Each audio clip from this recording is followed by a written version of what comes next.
আপুর আপনাদের জন্য স্লিমিং ক্রিম কিন্তু রেস্টক করা হয়েছে। যারা আগের বার নিতে পারেন না জলদি জলদি নেবেন। স্লিমিং ক্রিমের খুবই চাহিদা ভাই। যাদের বাচ্চা হওয়ার পরে পেট বেড়ে গেছে, ভুঁড়ি বেড়ে গেছে, পেটটা নিচের দিকে ঝুলে গেছে, তারা এই যে দেখেন এরকম এই ছবির মতো এমন যদি আপনার পেট ঝুলে গিয়ে থাকে তাহলে অবশ্যই স্লিমিং ক্রিম ব্যবহার করবেন। কারণ বাচ্চা হওয়ার পর সিজার পর দেখা যায় যে শরীরের তুলনায় পেটটা দিন দিন বড় হয়ে যায়, কোনো কিছুতেই পেট কমে না। আর বাচ্চা হওয়ার পর তো আপনি ডায়েট অথবা এক্সারসাইজ এগুলো তখন করতেই পারবেন না। জাস্ট এই প্রোডাক্টটাকে হচ্ছে ইউজ করবেন। এটা রাতের বেলা ঘুমাতে যাওয়ার আগে সুন্দর করে অ্যাপ্লাই করতে হবে। এটা যে এরকম রোলার সিস্টেমে থাকবে, ওকে। আর এই যে এখান দিয়ে হচ্ছে ক্রিম বের হবে, দেখেন এই যে দেখেন এই যে ক্রিম বের হবে। সো এই ক্রিমটাকে আপনারা কি করবেন, পেটের মধ্যে এরকম এই যে নিয়ে সুন্দর করে রোলিং করবেন এরকম করে, হ্যাঁ।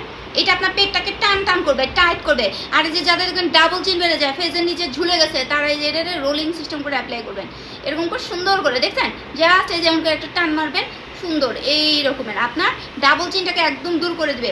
খুবই খুবই খুবই ভালো একটা ক্রিম ভাই, পেট ভুঁড়ি কমায় দেয়। 7 দিনের রেজাল্ট, মানে আপনার নিজের কাছে 7 দিনের শরীরটা অনেক হালকা ফিল হবে, ওকে। সো রেগুলার অ্যাপ্লাই করবেন, প্রোডাক্টটা গ্যাপ দেবেন না, এটা একটা মেডিসিন, ওকে। সো জানেন যে চান অফারে দিয়ে দিচ্ছি, জলদি অর্ডার করবেন।